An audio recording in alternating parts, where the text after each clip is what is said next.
will come, Ray. The one constant through all the years, Ray, has been baseball. Little roller up along first. Behind the bag. It gets through Buckner. Here comes Knight, and the Mets win. Now the 2-1. Line drive to the base hit. Justice has scored the tying run. Green to the plate. And he is safe. Safe at the plate. The Braves go to the World Series. Have reserved seats somewhere along one of the baselines that sat when they were children and cheered their heroes. Gibson swings and a fly ball to deep right field. This is going to be a home run. Unbelievable! A 3-run home run for Bucky Dent. The Yankees now lead it by a score of 3-2. Ladies and gentlemen, Mazeroski has hit a 1-0 pitch over the left field fence at Forbes Field to win the 1960 World Series. They'll arrive at your door as innocent as children, longing for the past. The Pope arrived at Yankee Stadium. As one enthusiastic announcer put it, he is standing on second base. Reggie Jackson. Long drive right field. It is goodbye. Big World Series for Reggie Jackson. The Blue Jays are World Series champions as Joe Carter hits a 3-run home run. Racket throws. There's a lead back. It's going to be, I believe, the Giants won the pennant. The Giants won the pennant. The Giants won the pennant. The 0-1 pitch. A liner off Nagy's glove into center field. The Florida Marlins have won the World Series. The memories will be so thick that I can brush them with my faces. The 1-0 delivery to Fisk. He swings, long drive, left field. If it stays there, it's gone. Home run! The Red Sox win. And the series is... Lotus fires. Ball is hit high in the air. This should be the series. Freehand waving everybody away in foul territory. Detroit wins. Here's the pitch to Willie. There's a liner straight to Richardson. The ball game is over and the World Series is over. Willie McCovey hit it like a bullet. A line drive right. Baseball to mark the time. The Oakland A's take. I'll tell you what, we haven't heard. Good evening, ladies and gentlemen, and welcome to Candlestick Park for Game 3 of the 1989 World Series. It's been erased like a blackboard, rebuilt and erased again. Frank Robinson, the right-hand batter. Long drive to left field. Way back. Yes, it's goodbye. Home run. Base hit loaded, 1 out. Pena in a jam. The Twins are going to win the World Series. The Twins have won it. Asst with 1 out.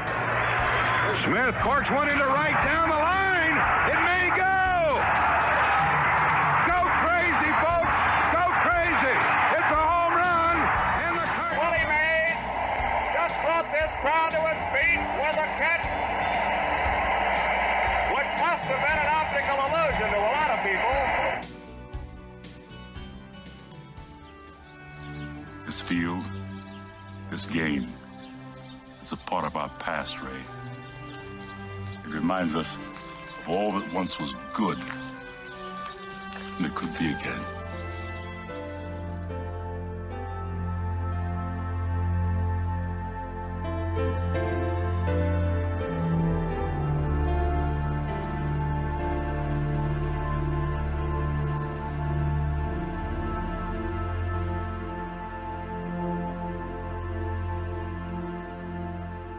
Broadcasted live.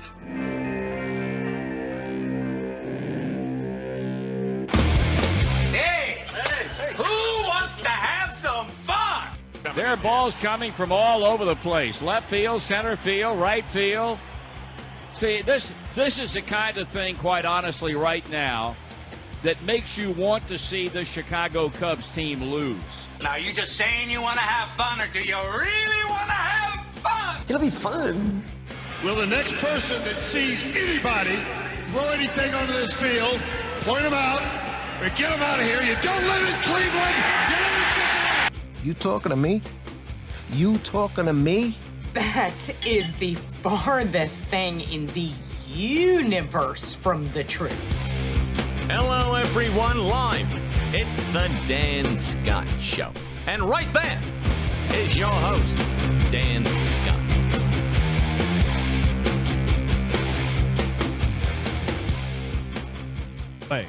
Ground ball right side into the shift to his left. Altuve has it in short right, throws to first, and the Astros are 2017 World Series champions. For the first time ever, the Astros are baseball's best. Well, it took them 56 seasons, but they got it done in dramatic fashion. Game 7 on the road at Dodger Stadium, and the Astros prevail.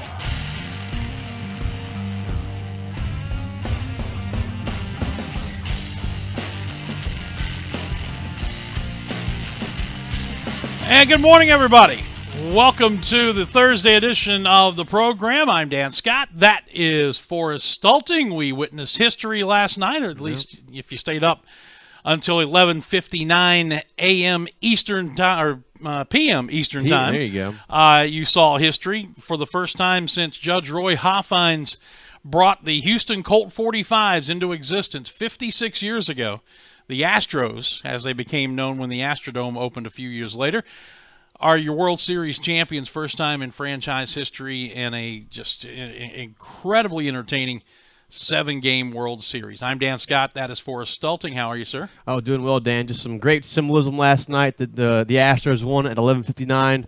They acquired Justin Verlander at 11:59, so everything kind of came full circle last night with that big Astros victory. Yeah, and ironically enough, the person who won the most last night was Carlos Correa's girlfriend.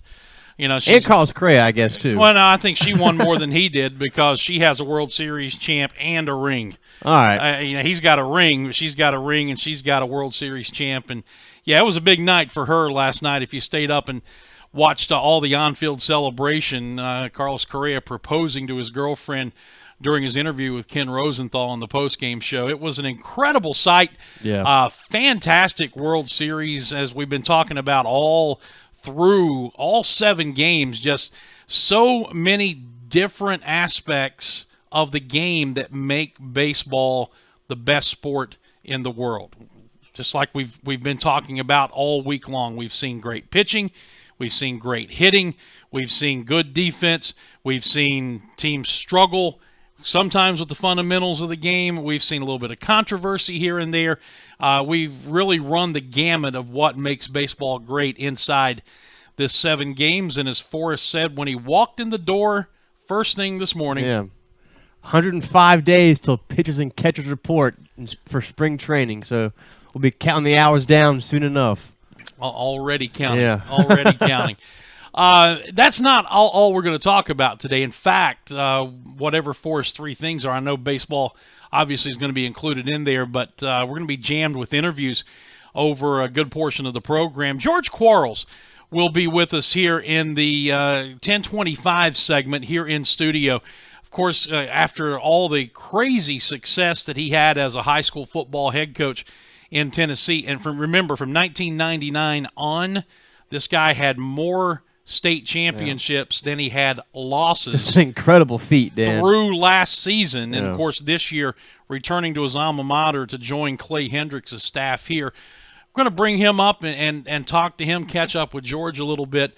And then Doug Allison, the men's soccer coach here at Furman, will be with us in the final segment of the show to talk about the upcoming Southern Conference tournament that will be here on Furman's campus as well. So we got a lot to get to there. Tomorrow, Billy Davis, the former Clemson two-sport star and United States Secret Service agent, will be with us to help us talk some college football. We've got some college football picks today, some more picks tomorrow. So it's going to be a busy, busy program. We are extremely happy to have you with us. I'll invite you to do what we've been trying to remind ourselves to remind you to do on a regular basis, as we're really feel like the show is starting to pick up some momentum now. Share the link, whether you're watching on Twitter or Facebook Live, YouTube, whatever it is.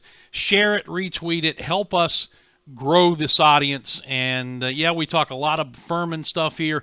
We talk a lot of other stuff here as well. And we feel like we've got a pretty good product that we're putting out that's only getting better. At least that's my story, and I'm sticking to it. As you should. Let's start, as we always do, with some news and notes from Furman before we get into the bigger sports scene at large. But just to give our on-campus teams here a little bit of love, from a calendar standpoint or whatever else is going on. What else is going on here at Furman? Let's check it out. Pretty quiet night and day today for the Paladins. All right, thank you very much. That'll be it. We'll see you tomorrow. Right along. Ali Buchowski was named the Southern Conference Student Athlete of the Week. Excuse me, for the week of I guess this week.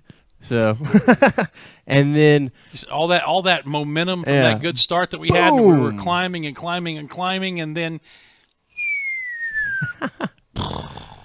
At least you're listening this time, Dan. Huh? At least you're listening. Volleyball swept the Citadel last night, 3-0.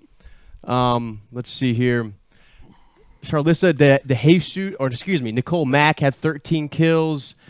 Karis Campbell had -3 bumps. I'm not sure what that means, Dan. That's something new to me, actually. And then on defense, Christian Shakura had 12 blocks as well. So great night for the Paladins. Nothing going on tonight for Furman University, but things will go on a plethora this weekend. So I'm looking forward to that. Are you finished? I guess so. I quit listening. Yeah. Good. That's all I got. After a while. That's all I got. What are we doing for trivia today? All right. The question is, who has the most total bases in one postseason series? Individual. Most total bases in one postseason series. So not an entire postseason. Nope. But either a World Series or a League Championship Series or even a Division Series. Yep. The most total bases. It's a good question. We'll see if we get an answer, or at least a correct answer. There you go. The answers can be left in our comments section on any of the platforms that you're watching us on, or you can tweet them to at Dan Scott Show if you have a guess, and we'll get to that at the end of the program. We need to take a break and get ourselves kind of squared away because we're going to have to fit all of Forrest's three things into the next segment before George Quarles gets here at 10:25. And a lot of that will be talking last night's Game 7 of the World Series. So we'll get into that after I remind you about our friends at the Atlanta Bread Company, located right down the road from campus here in Cherrydale Plaza. As the weather is turning cooler, I can't emphasize this enough, there's always that great feeling. You know how you're a kid, you came in from playing in the snow or something, and you want a mom to fix you some hot chocolate. They got the hot drinks there, hot coffee, different kinds of drinks, but they also have hot soup, hot chili, hot sandwiches, warm paninis. They've got these things that just make you feel really good and satisfied on a cold day. And through Thanksgiving and maybe just a couple of weeks beyond, seasonally right now they have the turkey cranberry sandwich with the cranberries baked right into the bread. You're going to love it. I continue looking directly into the camera when the graphic is up, and nobody can see how well my camera presence is right now. But anyway, now they can. Show it off your day. Yeah, that is the Atlanta Bread Company, Cherrydale Plaza. Please tell them how much you appreciate their sponsorship of our program. All right, we'll come back, and we will get into Houston. We no longer have a problem of not having a World Series title. We'll talk about Game 7 when we return, and much more on the Dan Scott Show right after this. Looking for a good lunch spot in the Travelers Rest area? The Cafe at Williams Hardware is your place. Williams Hardware has food for the whole family, from the famous Reuben to the barbecue chicken quesadilla and their daily lunch specials, which includes the award-winning BLT unpimento cheese with pepper jelly, served Tuesday to Thursday. Williams Hardware also serves breakfast on Saturdays from 8 to 11, perfect before Furman home game. And don't forget the gift shop, which offers items for anyone on your list. Go see your friends at the Cafe at Williams Hardware, 13 South Main Street in downtown TR. Full menu and operating hours at the Cafe at WilliamsHardware.com. So you've got a busted phone or tablet screen. Time to get a new device? Nope. Time to give it CPR. CPR Cell Phone Repair in Cherrydale can repair almost any phone or tablet screen on the market and usually can do it same day. In fact, if you have an iPhone, the fix usually takes less than an hour. CPR Cell Phone Repair also can fix computers and gaming systems, both screens and hard drives. And they sell refurbished devices and new accessories. Stop by and see the new owner, Janet Culver, today, and check them out on Facebook. That's CPR Cell Phone Repair at Cherrydale, 864-282-9097. Give it CPR today. Hey Furman fans, it's baseball season. Here at Ingalls, we know that as you root for the home team, sometimes you want more than just peanuts and Cracker Jack. And while we do deliver on your favorite ballpark classics, we're proud to offer a packed lineup of everything you need to make your next meal a home run. Ingalls, a proud sponsor of Furman Baseball and the official grocery store of Furman Athletics. Go Dins! The Atlanta Bread Company at Cherrydale Point offers a dining experience that will have you coming back for more time and time again. Everything is freshly made on site, including the different varieties of bread and all the baked goodies. And the menu, Atlanta Bread Company offers a wide variety from hot soups and chili to hot and cold sandwiches and paninis. Even breakfast selections topped off with your choice of piping hot coffees. Come see for yourself. You'll love it. The Atlanta Bread Company at Cherrydale Point, proud sponsors of the Furman Paladins and the Dan Scott Show. All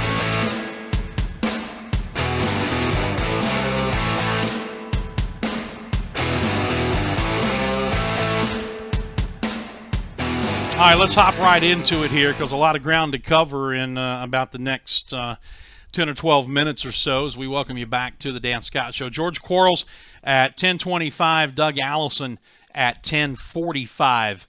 On our interview circuit today. Billy Davis via phone tomorrow at 10:25 on the Free for All Friday edition of the program.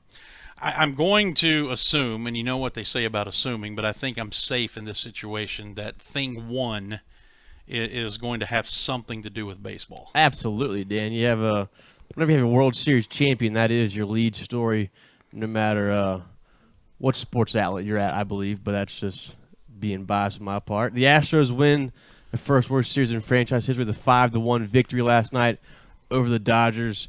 This game was really won in the first 3 innings, in my opinion. The Astros got 2 runs in the first, 3 in the second, and in that first inning, leadoff double by George Springer, and then an error that was magnified greatly by Cody Bellinger on the second at bat by Alex Bregman. He just ranged too far over to his right. Logan Forsythe was right there to get the ball, but when Bellinger fielded the ball, he just threw the ball way behind Yu Darvish and was not able to get the out at first base, and that allowed Springer to score all the way from second base. But the story of the game was the Dodgers in the first 3 innings. They left 8 runners on base, and overall in that night, I believe they had, let's see, where is it? They had 10 left on base, I believe. Yep, because Charlie 10. Morton did not allow a base runner in the final 3 innings of the game. And of those 8, the initial 8, Cody Bellinger stranded 6. Oh, yeah. Of those 8. Yeah, Chris Taylor had 4, Corey Seager had 3, Yasiel Puig had 4, and then Jack Pearson had 5. So really the top of the order for the Dodgers did not come through at all in that game last night. But Yu Darvish looked uncomfortable from the very beginning. He just could not finish batters. A lot of foul balls with 2 strikes. His location was not there. His command was off greatly. I thought he was tentative. I thought he was picking around the strike zone instead of being aggressive in the strike zone. And you contrast that to Charlie Morton at the end of the game after he settled down. He looked like he was a little overamped when he came into the game. Oh, yeah. But once he settled down and got out of that 6th inning with only 1 run scoring, he just kept flooding the strike zone. Strike 1, strike 2, strike 1, strike 2. And I thought that's what Darvish was not doing. And then on the rare occasions he did get ahead, he quit being aggressive and started again trying to pick around the strike zone. Yep. And I thought it cost him. All the talk about him not being able to throw his breaking ball or anything else like that, I thought his biggest issue was just a lack of aggressiveness. Yeah, I mean, I think also his location was just terrible. I think that probably had partly to do with he's probably picking the corners a little bit too much. But yeah, I think Charlie Morton was just outstanding. So was McCullers in this game. I think it comes down to the Dodgers, 3 really instances in the series where they had chances to put the Astros away, but they were unable to. And that's in Game 2 when they had Cody Bellinger on second base with nobody out. Didn't bring him around. They lost Game 2. Game 3, the base was loaded with nobody out. In the top of the 3rd, down 4-0. Only got 1 run on Corey Seager's double play. And then last night in the first 3 innings, and the Astros just were able to come through and not allow the Dodgers to score. So you got to give their pitchers a ton of credit. Oh, yeah, even before that in Game 2, Dodgers getting ready to close that thing out, and Marwin Gonzalez hits a home run to tie the game in the 9th on an 0-2 pitch. Yeah, it was just off of Kenley Jansen. Terrible 0-2 pitch, right? So, I mean, but that's the great thing about baseball, and we talk about it all the time during whether it's the Furman broadcast or whether it's even back in the days when I was doing Clemson or here on the show. The great thing about baseball is there's no clock. Oh, yes. You can't sit on a lead. You can't, as Earl Weaver said, run it 3 times into the line and, run out the clock. You can't go to the 4 corners like you used to be able to do in basketball. Good old. You got to get 27 outs. Yeah.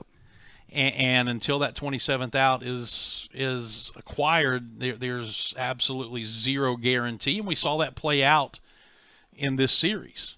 I thought the Dodgers had another chance off of Charlie Morton there in that 6th inning because he was struggling. He was obviously overthrowing a little bit. Oh, yeah. Struggling with his command.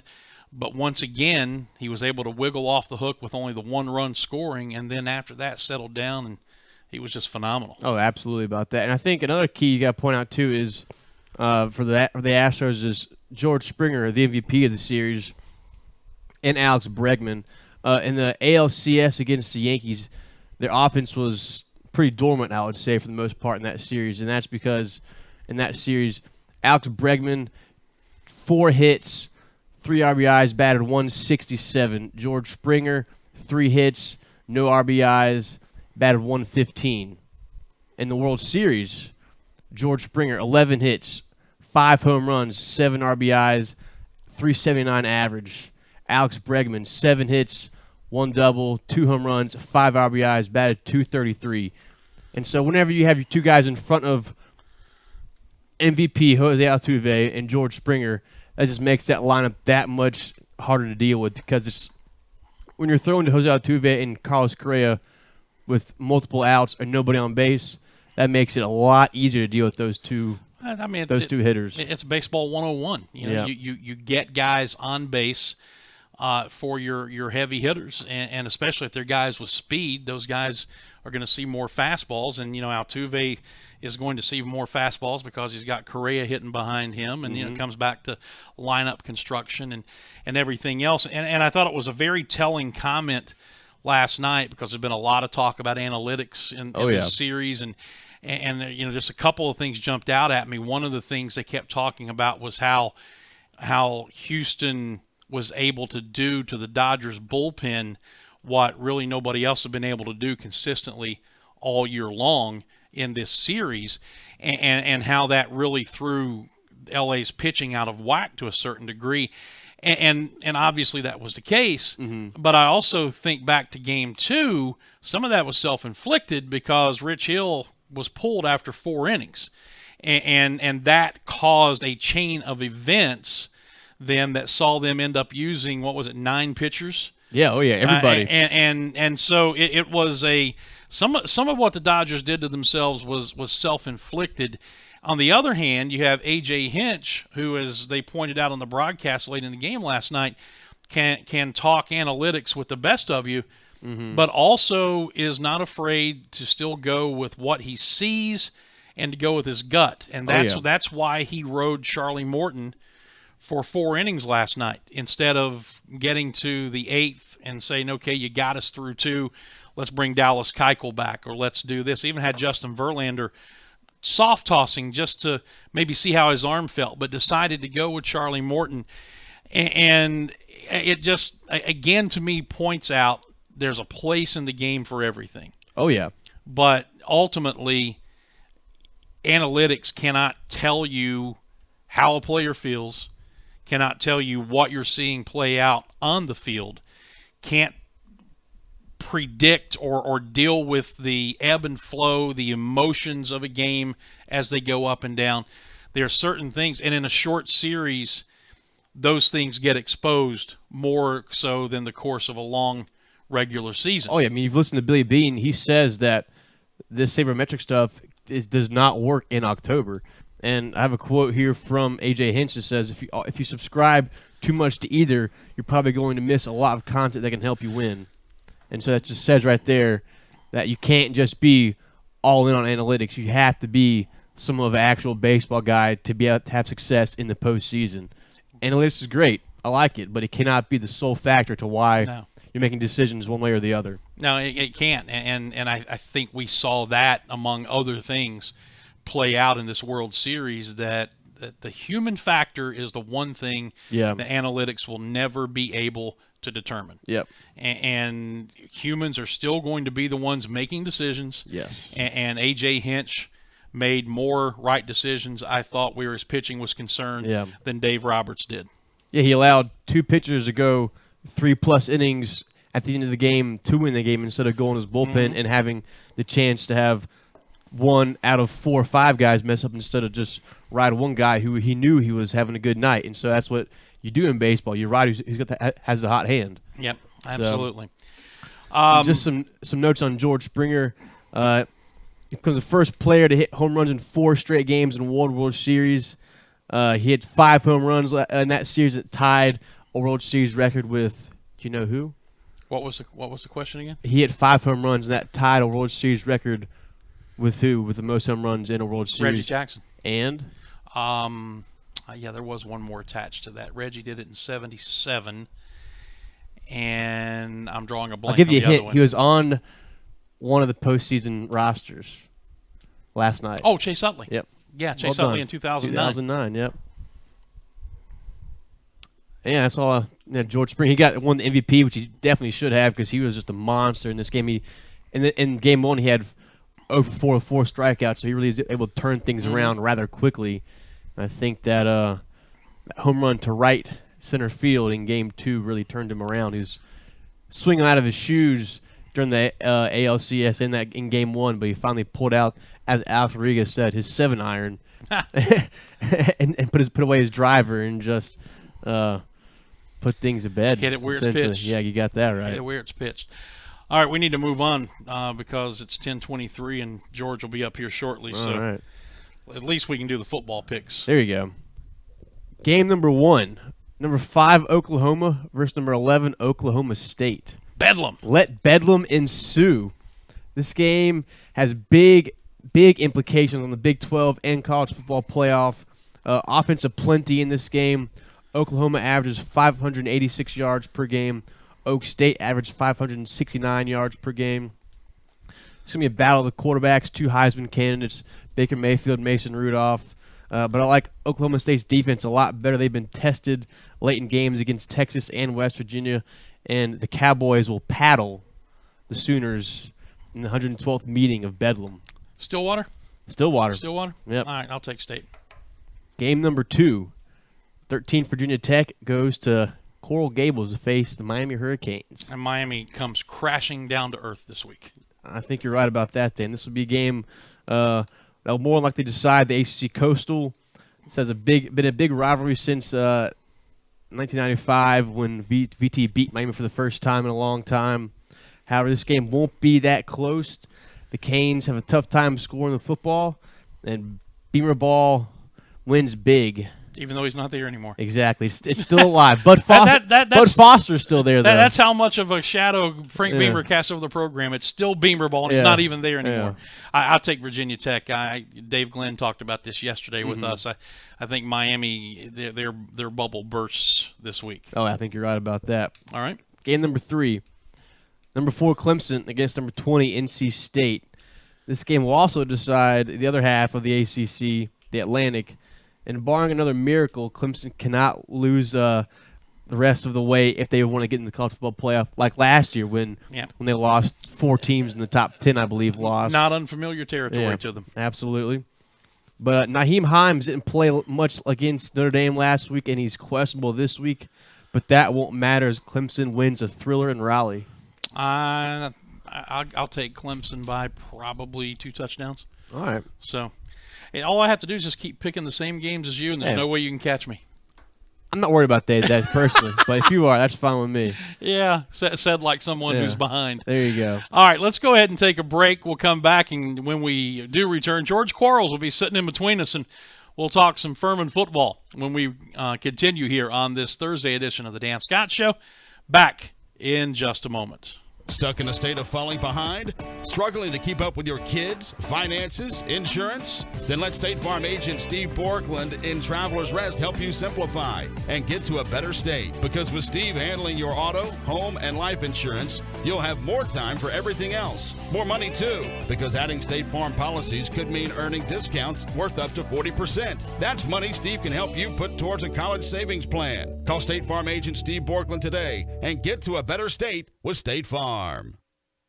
Let me tell you something, Cowboy. This rookie can really bring the heat. He's smoky and spicy with a Chipotle style all his own. It's a new Montgomery Inn Chipotle barbecue sauce. Make it a part of your home team. Available now at your neighborhood grocer or online at CincyFavorites.com.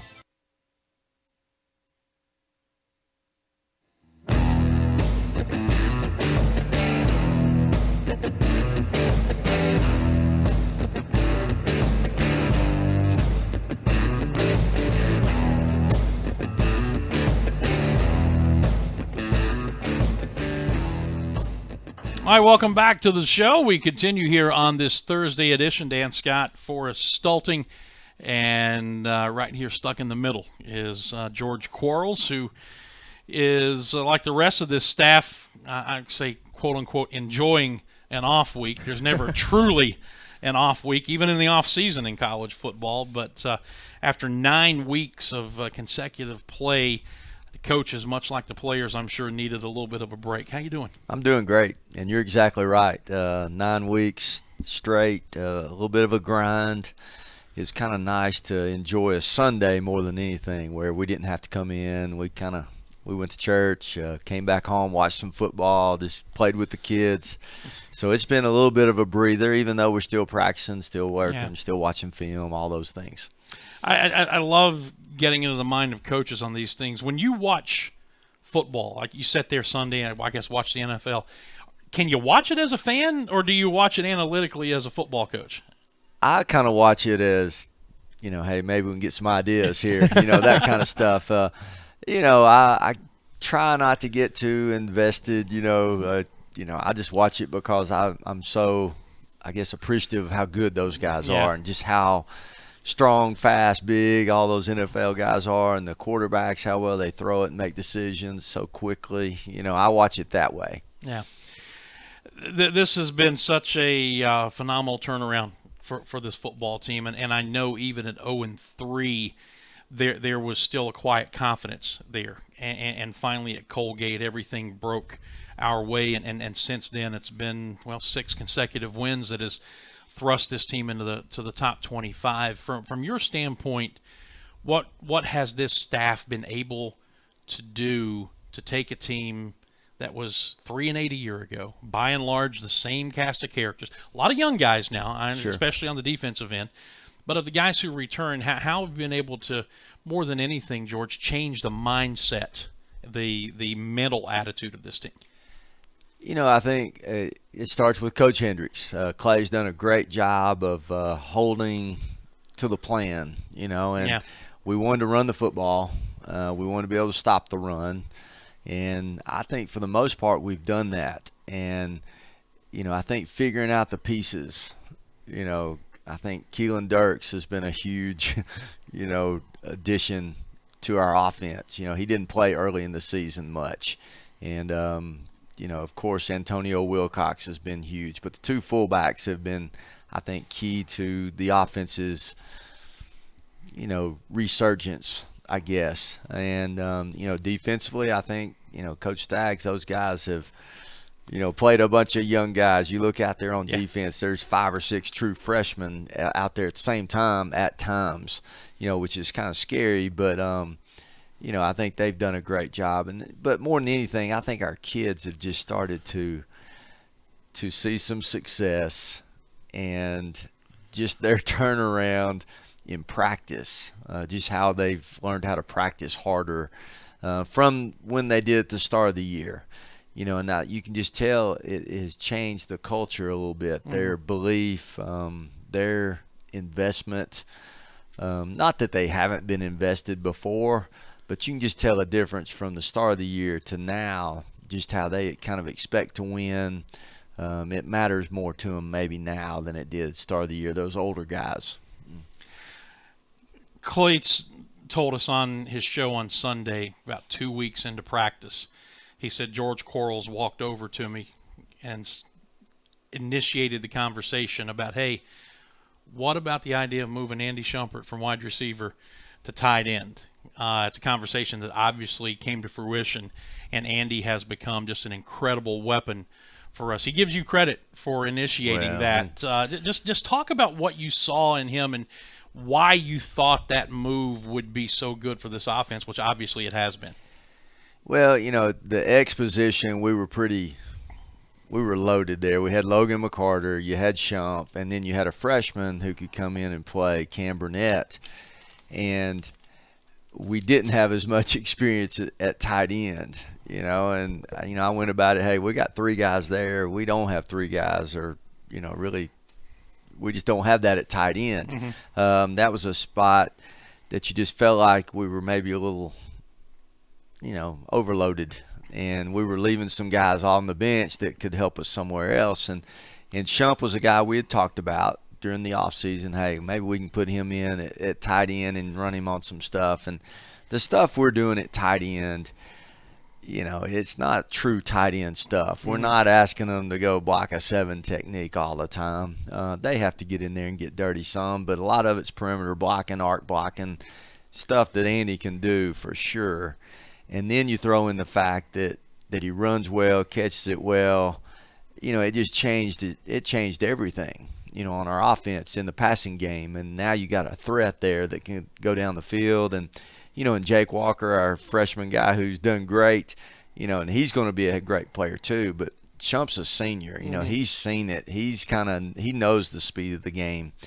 And really excited for him that he's had the success he's had. He's not – when you tell a guy, hey, we're going to move you from receiver to tight end, a lot of people wouldn't take that very well. Andy was like, if it'll help the team, I'll do it. Yeah, before Forrest goes, we seem to laugh every time he scores one of those long touchdowns. Seems like he has always just enough gas in the tank to get to the goal line, doesn't he? We tell him at practice, all right, Shump, just outrun them and let them tackle you right there, hit you as you fall into the end zone. But there's not a better kid in our program, true student athlete. He's I think an accounting major and wearing it out in that too. But Andy's just a Furman type kid. He's the kind of guy you want and you love for good things to happen to those kind of kids. What's been the biggest improvement out of PJ Blazejowski this year? Yeah, PJ, we knew going into it we would go as far as PJ took us, and as we were going to play as well as he plays. And PJ, has been beat up. He's battled through some injuries. He's been a great leader for our team. Really happy for him because he's a talented guy. He's, when you get to a program like this and you're thinking, hey, what kind of quarterback do we want? PJ's your guy. He can run it well. Obviously throws it extremely well because he's got an arm. He rips it through there. He can make some throws that a lot of guys just can't make. And he understands what we're trying to do offensively. Coach Cronick has done a great job prepping him, and he understands the checks and when we need to get in and out of stuff. And like I said, it's been fun to watch the transformation there at quarterback too, from where we started in the spring to where we are right now. It's light years difference. Give some numbers what you said earlier about the fullbacks. In the first 3 games, you only had 122 yards out of your fullbacks. In the last 6, you got over 1,000 yards. So how has that opened up the offense in the air, but also out wide with running backs? Well, I just think it, everybody – if you watch us play right now, you think, hey, we got to tackle the fullback. So you got to put a little bit extra attention inside there, and you would think that would pop some things open outside, and it has. Darius Moorhead's always a great option to pitch it to outside, and, we've been banged up at that running back spot quite a bit. But, I think of the Chattanooga game, right before the half, little option play where we flip it out there, and he walks in untouched. I just think everything for us right now starts with the fullback. and being able to run it up inside. And those offensive linemen have really figured out, how we're trying to block those things. And then from there it expands, to the option game, your play action passes, and those have been great for us this year. I'm going to put this graphic on the screen because I want you to see it. When we got through 6 games, I started to track these numbers for 2017 and compare them to the previous 4 full seasons, our points scored and our rushing yardage. And as we sit here after 9 games, we have eclipsed all of the previous 4 seasons running the football. 2013 was a 14-game season with 2 playoff games after a 12-game regular season. 2014 was a 12-game regular season with no playoffs, obviously. But you see the numbers there, 2187 as we sit after just 9 games, 310 points scored already, which is more than all of those seasons except for the 14 games from 2013. So the running the football, that mindset has paid off in the most important category, and that's how many points you put up on the board.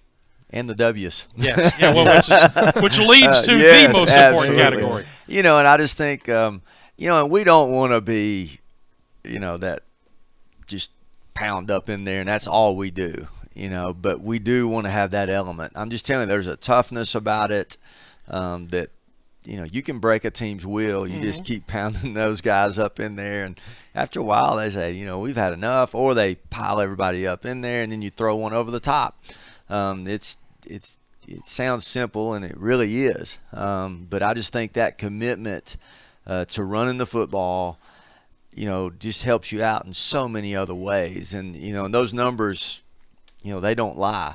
And you still want to have your big play ability with those outside guys. We still got to be able to throw the ball, and everybody thinks, hey, you got to be balanced. And balanced doesn't mean if you're going to run 60 plays, you're running at 30, throwing at 30. But you got to have that ability to do both. And right now we have that ability, and it makes you tough to defend.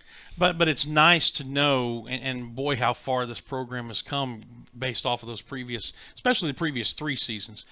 It's nice to know that when you run into a situation like we did last week at Western Carolina, where the weather is just pounding rain for 60 minutes, and maybe it's not conducive to throwing the football a lot, that you can get away with only throwing it 5 times, only completing 2 passes, and still run for 363 yards and win a game.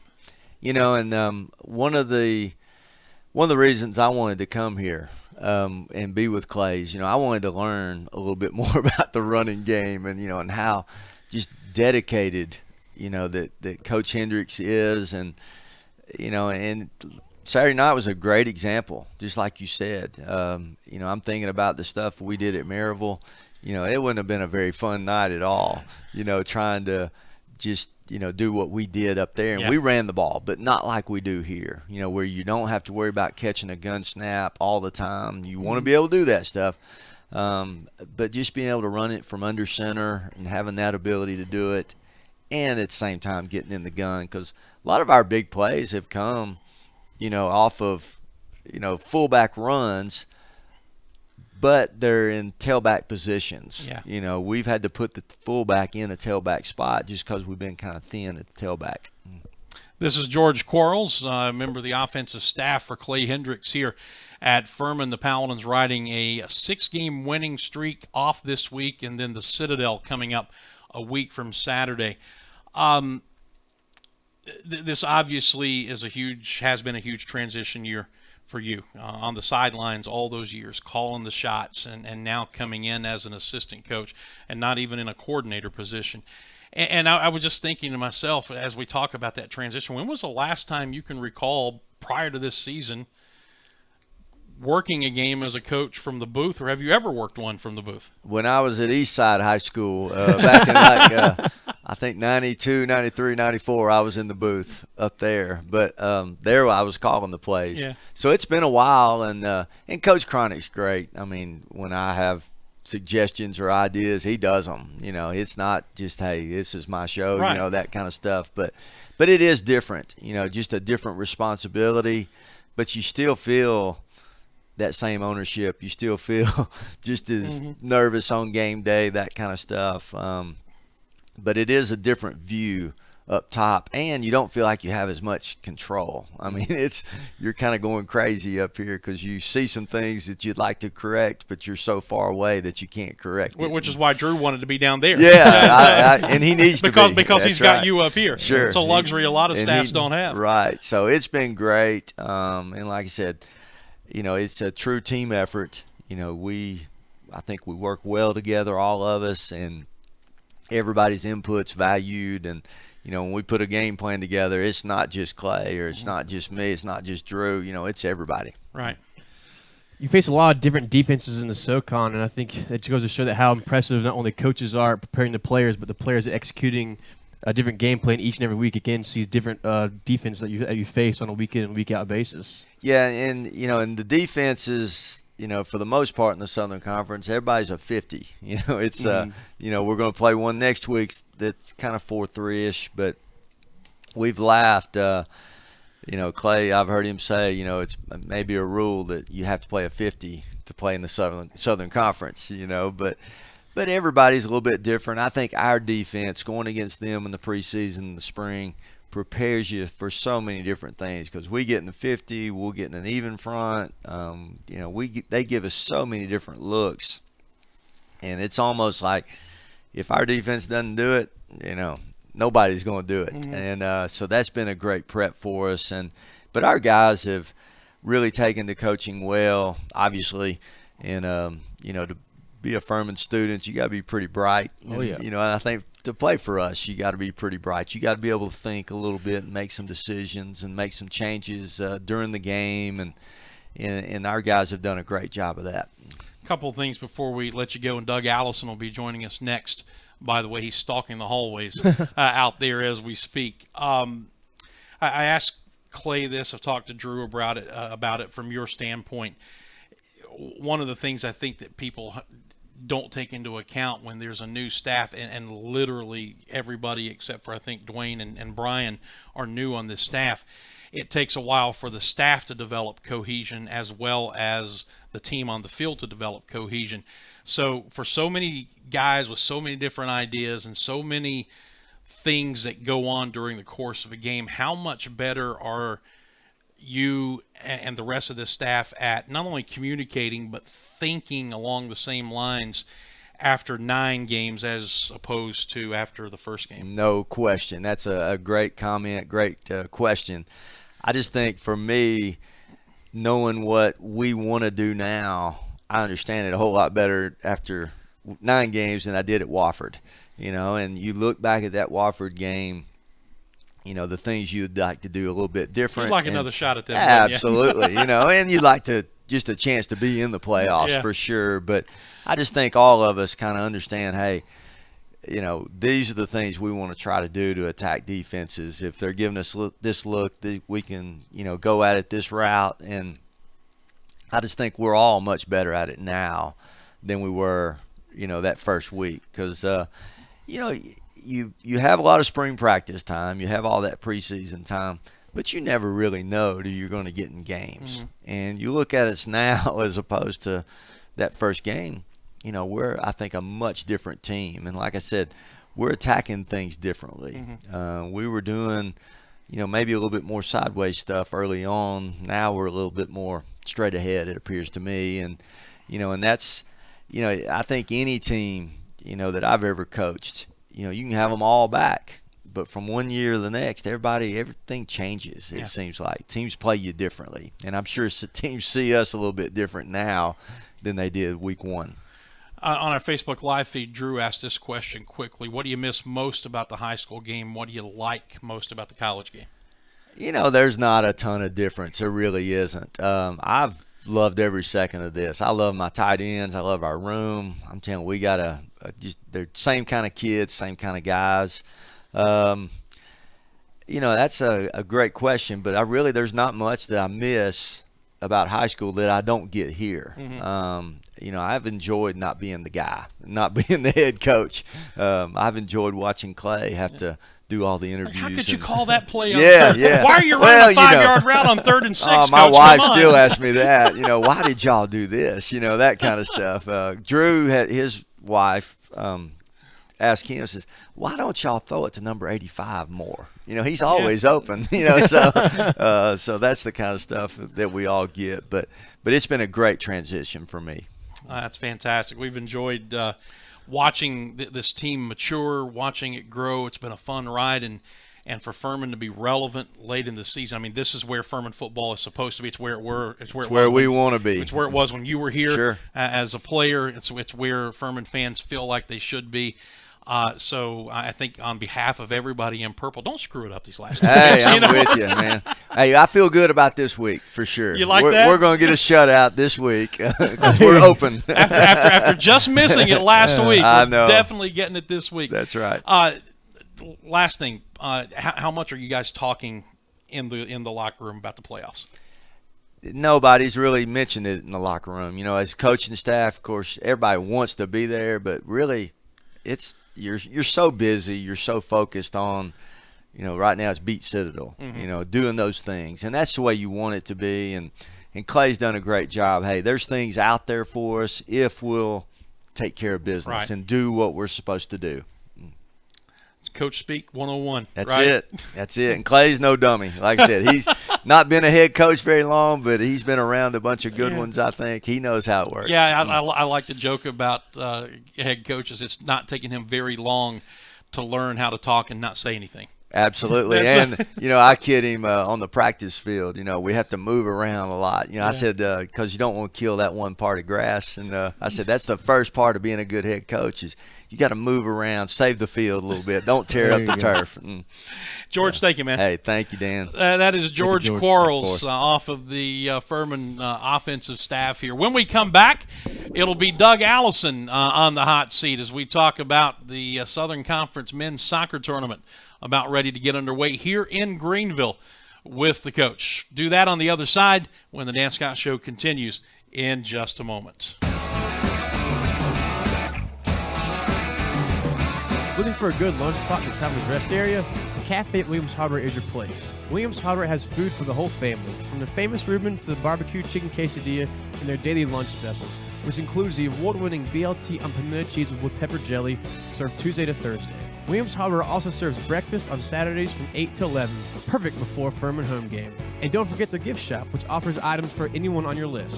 Go see your friends at the Cafe at Williams Hardware, 13 South Main Street in downtown TR. Full menu and operating hours at the Cafe at WilliamsHardware.com.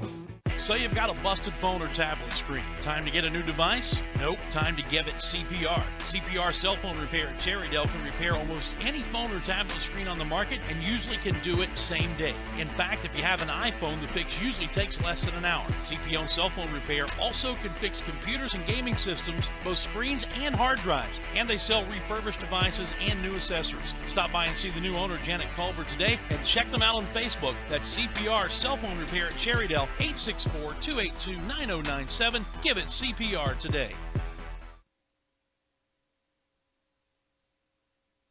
Stuck in a state of falling behind? Struggling to keep up with your kids, finances, insurance? Then let State Farm agent Steve Borkland in Travelers Rest help you simplify and get to a better state. Because with Steve handling your auto, home, and life insurance, you'll have more time for everything else. More money too, because adding State Farm policies could mean earning discounts worth up to 40%. That's money Steve can help you put towards a college savings plan. Call State Farm agent Steve Borkland today and get to a better state with State Farm.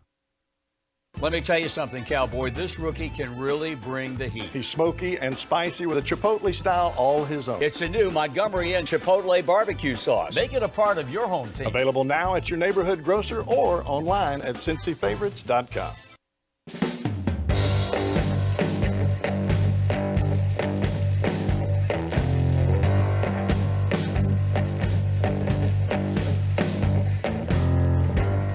All right, welcome back. It's the final segment of the program. Dan Scott, Forrest Stulting, and now on the hot seat in the middle chair, has become a regular here with us on Thursday. And because I don't know what we'll do when the soccer season is over, so we'll just have to keep you playing. Doug Allison joining us here. Hey, Dan, how are you guys? No, it's been good. So I enjoyed the Thursdays after practice. Still got those morning sessions going on, huh? Yeah, we were pretty early this morning. The weather wasn't bad this morning. It was beautiful this morning.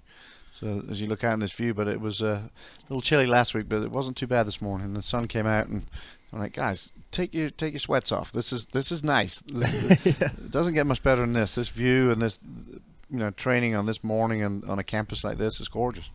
And that's just another example for folks who may think, well, when they talk about academics at Furman, they're blowing smoke. No, I mean, in order to practice on Thursdays, you guys have to get up while it's still dark and get going after it. Yeah, it was. We had to put the lights on the practice field to start half the training session. The keepers are out there at 7:15, and the rest of the guys out there at 7:45, and then by the time I did carpool, I got across from schools and across Greenville. I mean, I'm up at 6:30 on Tuesdays and Thursdays, so that's the way it is. But Thursdays in particular, it's a good day to train, preparing for your next game on Saturday, and it allows the guys to go to labs on Thursday afternoon. Well, allows them. They go to labs, but we like they have a choice, right? No, they don't have any choice. So, but it is the only day of the week I get my whole team there to training. Which is again just another indication of what a student athlete here faces. Yeah. If that's the only day that you can get your entire team together. Yep. For practice yesterday, Zach and a couple of guys were out. Monday we have 3 guys out, and so it's very hard to keep reiterating set pieces and things like that.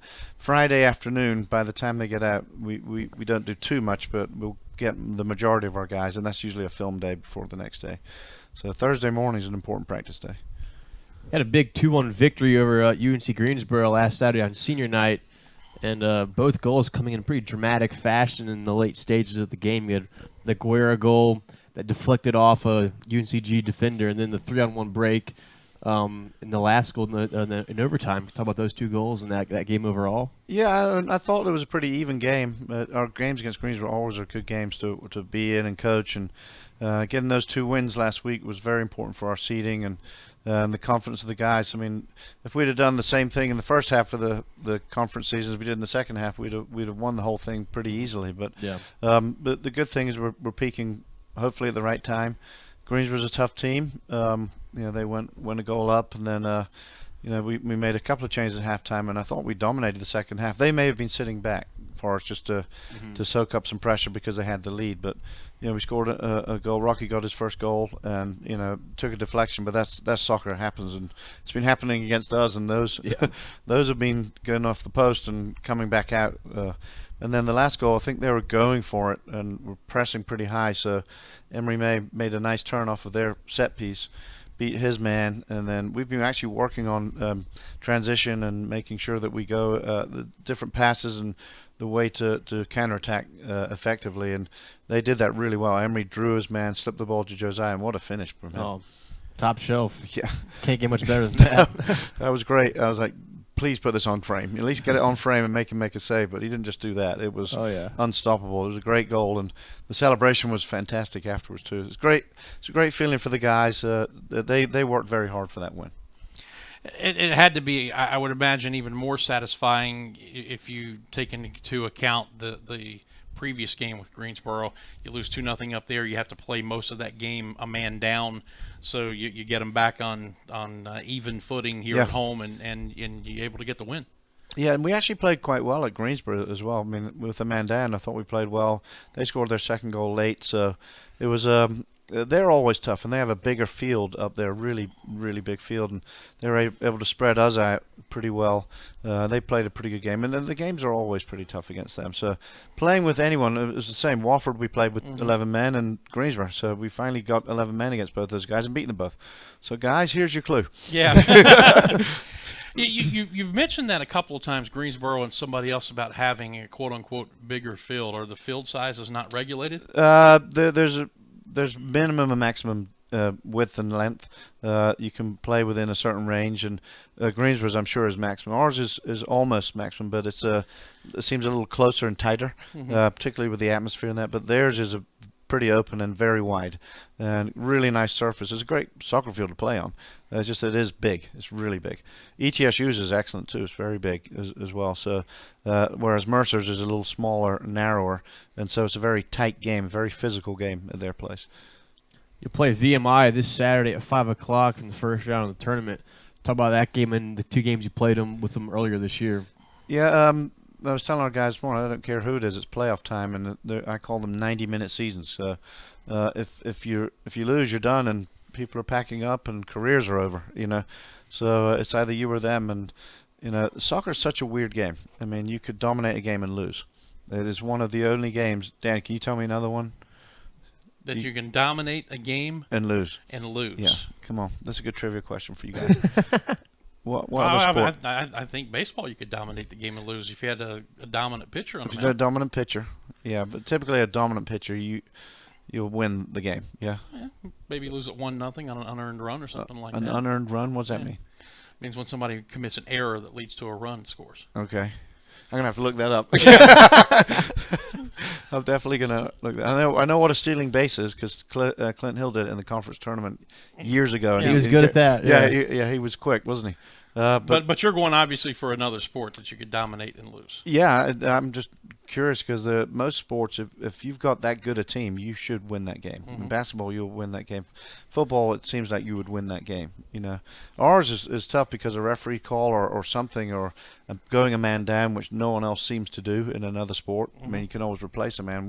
We could be a man down, but you could be missing chances, and they scored. They scored early against Mercer, 30 seconds in, and I think only lost 2-1 or 3-1, whatever it was. But it doesn't matter who it is. I mean, I know we've beaten them twice pretty handily, but it's tough to play a team 3 times. And we have to do that in our conference because of the double round robin. So no matter who we play now, it's the 3rd time we played them. And it gets quite physical as well because people know who to watch and mark and all that stuff. So it's playoff time, so we're hopefully after tomorrow we'll be ready for that game. I know as a coach you've got to be preaching to your team not to take this team lightly. Yeah. You beat them by a combined 9-0 in 2 games. So you're obviously preaching that. Do you sense that the message is getting through? I hope so. Yesterday was pretty slack. I thought our training was. I mean, so we set them straight towards the end, and then today they were very competitive in training. I wish we would have played in the second half of training. I wish that was one of our games because they were very, very competitive, and they know that they're playing for their places and looking for spots. And I said, don't look forward to the Final Four. I said, I want to be playing in our Final Four. I don't want to be hosting it. So we've earned this game against the lowest seed, so we need to take advantage of that too, and definitely 1 week at a time. This is Doug Allison. He's the men's soccer coach here, regular with us on Thursdays, and the conference tournament, SoCon tournament, getting ready to kick off here in Greenville coming up this weekend. Furman will host VMI at 5 p.m. Saturday here at Stone Stadium. Added pressure or advantage having the tournament here? I like the first round being here. Typically, when we go away, it's nice. There's no distractions. You're away. When we've won the last 2 tournaments we've been at ETSU and at Mercer. Not at Mercer, ETSU, and then Greensboro. We've won the last 2 tournaments we were at. Just because you can really focus, there are no distractions whatsoever. But it will be nice to host. We haven't hosted in a long time, so I want to be there. I want to host, and I mean for these seniors to play the last few games at home, hopefully before the NCAA's is a big thing. So I'm glad, and we've got a few things going on with Meeting Street Academy, which is a little kids school in Spartanburg, and we're doing some stuff with them for the tournament. But let's get to that hopefully next Thursday. We'll talk about that. Obviously, winning the regular season is biggest importance, but at the same time, not winning, you get to play an extra game this week, and I think maybe that can have some advantage playing this weekend while ETSU and Greensboro will have 2 weeks off and kind of maybe accumulate a little rust on their hands. Yeah, you never know. I mean, some people want the bye week. I prefer to play. I'd rather have won the thing, being number 1. But if we're not number 1, I'd want to be number 3, just so we can play the lowest seed and keep going with a bit of momentum and a bit of rhythm. I mean, I think for us that's important. Otherwise we'd have to try some kind of scrimmage or some kind of inter-squad scrimmage or something to get game pace and game momentum as well. But I kind of like where we are, and if we were to win, we'd play Greensboro again, which is the third time playing Greensboro, and that was another psychological advantage of winning that game. Oh yeah. Knowing that those guys, we can beat them no matter what. I mean, they were playing for a championship, and it was nice to not let them win a championship on our field. That was good. So, but happy for the women's soccer for being the #1 seed, and Coach Burr for being Coach of the Year, and football. 6, 7, 8 in a row now. What are they up to? Six in a row. That's fantastic. Really glad for them. So I think they get an off week or a bye week themselves this week. Yeah, they do. So is it a bye week? Bye week. Yeah, correct terminology there. Like that. So. Well, I prefer to be. Yeah, I prefer to be. Yeah, they said that to the last few opponents, haven't they? But I prefer. I kind of prefer to be playing this time of year. Any win this time of year is a good win, no matter what it is. I mean, and I think looking at the stats, are 5 of the last 6, or if you go 1, 2, 3, 4, 5, 6, 7, 8. We lost 1 out of the last 8, and so being scored on 1, 2, 3 times in 8 games. So something's going right at the moment. Is the Southern Conference usually a one-bid league to the NCAA? No, last year we had 2. Okay. This year I'm not sure. RPI will determine that. Unfortunately, when we play VMI, their RPI is fairly low, so even if we win, we'll drop in the RPI. And to play them 3 times is tough. That's why I'm glad we're going to single games next year. We add Belmont to the conference, but there's no double round robin, so you can kind of determine your RPI. We'll be adding teams like Clemson. I think. Well, I can't tell you the whole schedule because Coach Boer will be unhappy with me. But Ohio State may be in the offing. I'm just letting you know. Could be. Could be. Know. Yeah, we may have to make a trip there. We'll see. But more non-conference games. Yeah. We'll only have 6 conference games, so that gives us an opportunity to play about 13 out of without preseason, 13 or 12 non-conference games. And typically within our region, maybe a tournament like we went to Denver this year, a big tournament with some big names that'll give us a guarantee, which would be nice, and challenge some teams we don't normally play, like Denver and Air Force. And we're still Air Force's only loss, So, but RPI is very important this time of year. Unfortunately, Denver, I think they're 8-6 or 9-6 now, and their RPI has dropped below us. Wow. So we were counting on them. They've been the Final Four the last few years, and the top 4 RPI, and we were hoping after we beat them at their place that their RPI would stay really high. No. So that unfortunately dropped us a little bit too. Well, the good news is that you can take any speculation out of the equation. If you win 3 games, you're going. Yep. You take care of your business at home, and then you go to the NCAAs, and that's the goal of the whole thing through the whole year is play for a bid. Whether it's through conference tournament or not, but typically with our conference at the moment, we'll have 1 or 2, but definitely the 1, and we can determine that fate. Over the past few years, when you've gone to the NCAA tournament, you've had some success in that and played very competitive games. Talk about those experiences and what they can provide for these teams, because some of those players were, I believe, freshmen and sophomores on the last team in 2015. That's right. We've when I first came here all those years ago, that was the one thing I wanted to do, is make sure that the guys participate in the NCAAs, because it's the best time. This time of year is great. I love this time of year because, like I say, you can knock people off, or you can win, you can advance yourself, or it's tight. It's a little bit tight. People are getting a little bit tighter, but if you can win your conference tournament and go, which we did the first couple of years for these freshmen and sophomores, you get the NCAAs and you go to places that you don't normally play, or see teams like we went to UAB and beat them, and then went out to Seattle and played Washington and went 9 rounds of penalty kicks with them. Yeah, it was unbelievable. Yeah, that was crazy. And then the next year we played shootout with South Carolina as well. So we'll be taking a lot of penalty kicks this week. I think you need that. Before we wrap it up, you referenced a moment ago that careers are going to end this weekend for somebody, and maybe, well, really for everybody except the team perhaps that wins the whole thing and goes on. They'll be guaranteed at least another game. Do you have, at this time of year, do you have a private moment with your seniors and just remind them of what's at stake, or do they need reminding? They know. They know because you can see it in their play. It's a bit more determined. It's a bit more. It goes so fast, Dan.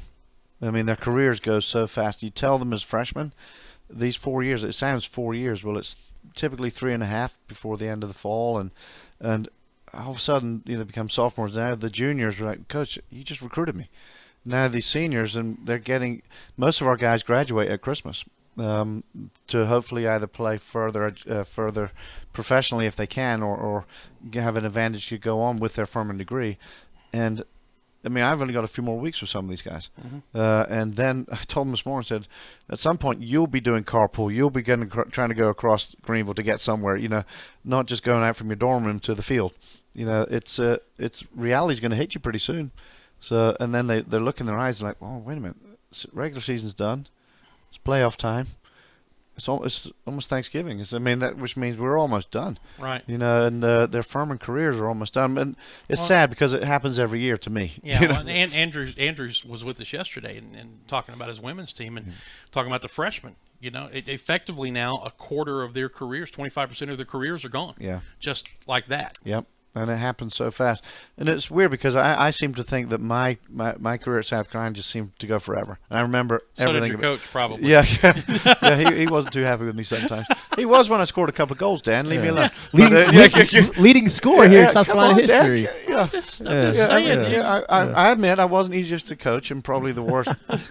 Now I'm coaching, and I would not want to have a player like me at the training field because I wasn't training that much, and Charlie Arndt can attest to that. But I came to play, Dan. That's for sure. I never doubted that. My injuries went away before Saturday. That's for sure. It's another story for another time. Yeah. All right, so 5 o'clock, VMI quarterfinals, Stone Stadium. We need a whole bunch of people here making a whole lot of noise, and we need it all weekend long. Yep. We need it here, and because the football aren't playing, so the bye week they can just wander over and kind of watch us play a little bit. That'd be nice. So, but it hopefully get a lot of students out there. We had a ton of students out there for the Clint Dempsey shirt. Some of the students came out, got the shirt, and went back to their rooms to study and that. But you come back with your shirt on and watch the games. That would be nice. See, how you remedy that, right? You give a ticket to the first 100 in, and then give them the shirt on the way out after the game. I think they should be there to receive their shirt. I think they should be watching while they receive. Well, that's what I mean. You keep them there. You don't give them the shirt until they come out of the game. I agree. I agree. But our players were throwing some out to some of the fans, and that was good. So beautiful, great shirts. Really quality shirts. Alex and Ben did a great job at that. Good stuff. Good luck, man. Thanks, appreciate it. Let's win this and keep these interviews. We got to keep these interviews going. Yeah, I want to see you next Thursday. Yeah, well, I mean, you will regardless, but let's hope that we're talking about heading into the NCAAs. Or the conference, the Final Four. Yeah, we have one game this weekend. Semis and finals are next week. Next weekend, yeah. Gotcha. Okay, cool. I guess if I read the schedule, I'd know that, wouldn't I? No comment, Dan. Yeah, thank you very much. I'll let that one speak for itself. Thank you very much. Yeah. Hey, listen, I don't need any help looking bad. I can do it on my own. That is Doug Allison joining us here on the program. And that's also going to wrap it up for us today. Stay tuned. You'll get a replay of the All Den podcast, Episode 2, those of you who are hanging out on the Campus FM or on TuneIn Radio. And we'll be back with you tomorrow, same time, same place, after we get the trivia question here and say goodbye, the trivia answer. Trivia question is who has the most total bases in one single playoff series? Okay. Do you have any guesses there, Dan? No. George Springer. 29. He outdueled Hideki Matsui in 04 with 28, Albert Pujols with 28 in 2004, and Nelson Cruz with 28 in 2011. So he just slipped by those three players. Good stuff. All right, we'll be back with you tomorrow. Billy Davis will join us in the 1025 segment, and we'll talk some more college football. Until then, for the coach, for Forrest, I'm Dan Scott, saying God bless you. So long, everybody. See you tomorrow.